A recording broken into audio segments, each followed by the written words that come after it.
আইয়ে সংসারের খোঁজ খবর নিত। কই তোমরা তো ঘরে এলে দাদা নানা রুলস ফলো করো না। ঘরের মধ্যে আইয়ে তো হইতে পড়ে এরপর মোবাইলের ইচ্ছা মতো চাপানো শুরু করো, তারপর কেটা আছে দুনিয়া না আছে কোনো খোঁজ খবরই নেই। না না না, ওইগুলো কোনো সমস্যা নাই। সমস্যা হয়েছে বউ আনলাগবো, নানি দাদিগো মতো কোনো ইচ্ছা থাকবে না, স্বাদ থাকবে না, আল্লাহ থাকবে না, অবহেলা যা করবে করবে। কতবার কল দিতেছি ধরতেও আসে না। হ্যালো, কি কবা কও? সারাদিন কোনো খোঁজ খবর নাই। আমি ফোন দিলাম আমারে কইতাছো কি কবা কও। এই যে বইয়ে থাকি না, এই যে কাম করতে হয়। আর মানুষেরা তো আর কাম করে না, তুমি আল্লাহই করো যে একটাবার ফোন দিয়ে কেমন আছে কি করি কি করছি না করছি জিজ্ঞানোর প্রয়োজনই মনে করো না। কোনো পেঁয়াজ নাই আলু নাই এগুলো আনন্দ লাগবো। এই দিন নাই না দিলাম, এখন শেষ হয়ে গেছে। হ্যাঁ সব তো আমি আল্লাহ আল্লাহ খাইছি। হিসাব না করলে তো 2 দিনই চলে যাইবো। হ্যাঁ যত দোষ সব ঘরের বউয়ের দোষ। পেঁয়াজ আলু শেষ হয়ে গেলে ওইটা বউয়ের দোষ। আচ্ছা রাহো তাই।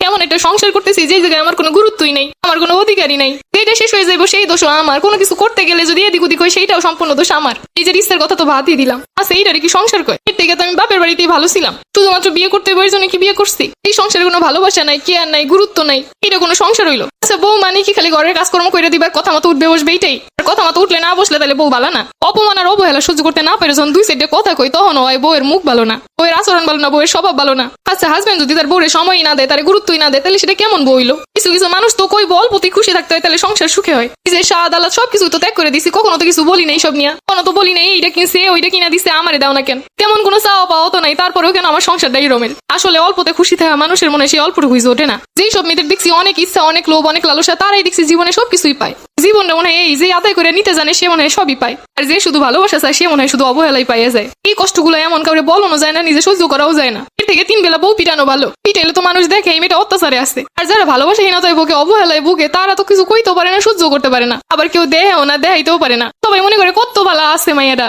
কিন্তু আসলে কি ভালোবাসাহীন কোনো সংসার করুন যায়? এগুলোর পরেও কিছু মানুষ এই কই আগের যুগে নানি দাদিরা কি সুন্দর সংসার করছে, 2টা বউ ছিল তাগো 4টা বউ ছিল তাগো। কিন্তু এইটা কয় না নানি দাদিগো আমলে কোনো জিনিস নিত না শ্বশুর বাড়ি দিয়া। আর এমন যুগের মাইয়া গোছে তোমার বাপের বাড়ি দিয়ে কি দিছে? কোনো কিছু অভাব হইলে তোমার বাপে তো এটা দেয় নাই ওইটা দেয় নাই, এই ফার্নিচার দেয় না সেই ফার্নিচার দেয় নাই। বউ যদি কোনো ক্ষেতের মতো আচরণ করে তখন জামাইরা কইবে এইসব সিদা বোকা এগুলো এলে সংসার করন যায় না, এইসব নিয়ে সমাজে চলন যায় না। আগের যুগে নানি দাদিরা যে আনস্মার্ট ভাবে চলাফেরা করছে এটা তো তোমাকে সহে বাদে না। তোমরা এখন সবাই স্মার্ট, এইসব গুলার লাগে স্মার্ট দাদি লাগবে। কত যাই কই পুরুষ মানুষ মনে হয় বুড়িতেই আটকায়। কিছু হইলি বুড়ি দাদি নানি এইগুলারে তুলনা দিব। মাঝে মাঝে নানি দাদিকেও কিছু কথা হয় না, এত মেজাজটা গরম হয় আল্লাহ জানে দাদা নানাই কেমনে সহ্য করছে। অথচ আমাকে জামাইরে রূপে গুণে সবকিছু পাইয়া এরা মূল্য বুঝে না। সত্য কথাগুলো কমও অহন হইব ভালো না। তারপর হইতে চিন্তা করছি আমিও দাদা নানাকে তুলনা দিব। আগের যুগে বেড়ারা কাম কাজ করে বউয়ের পাশে বইয়ে থাকতো, ঘরের মধ্যে আইয়ে সংসারের খোঁজ খবর নিত। কই তোমরা তো ঘরে এলে দাদা নানা রুলস ফলো করো না। ঘরের মধ্যে আইয়ে তো হইতে পড়ে এরপর মোবাইলের ইচ্ছা মতো চাপানো শুরু করো, তারপর কেটা আছে দুনিয়া না আছে কোনো খোঁজ খবরই নেই। না না না, ওইগুলো কোনো সমস্যা নাই। সমস্যা হয়েছে বউ আনলাগবো, নানি দাদিগো মতো কোনো ইচ্ছা থাকবে না, স্বাদ থাকবে না, আল্লাহ থাকবে না, অবহেলা যা করবে করবে। তো অবহেলা সুযোগ করে যখন বউ আর থাকবো না তখন কইব বউই ভালো না।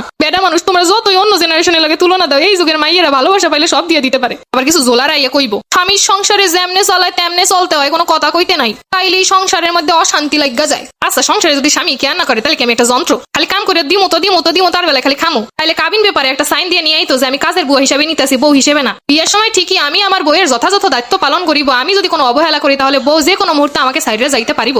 বিয়ের পরে কইব যা করতেছি যেমনে চালাইতেছি, থাকলে তাও না থাকলে চলে যাওয়া ভালো না লাগলে। বেডা মানুষ এগুলো এরকম করবো। আর বউরা অসহ্য হয়ে যখন ঝগড়াঝাড়ি করবো ঝামেলা করবো সহ্য না করতে পারি তখন কইব কি বউর জ্বালায় সংসার করন যায় না। এর থেকে কও যে আমার কাজ করার যন্ত্রটা ভালো কাজ করতেছি না।